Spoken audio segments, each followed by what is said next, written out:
One last question, if I may. One last question, Mr. Chair, Senator Risa. Madam Diskaya, saan nyo ba kinukuha yung mga coaching imported, mga luxury cars? Ang balita ko, dun sa interview mo, binili mo yung isang Rolls Royce dahil nagandahan ka sa payong. Tama ba? Sir, yes po.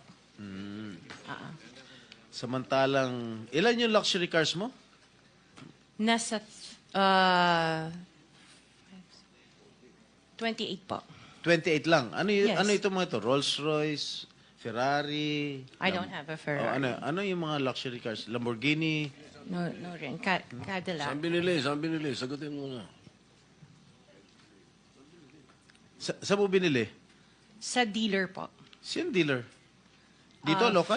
Local dealer o sa abroad?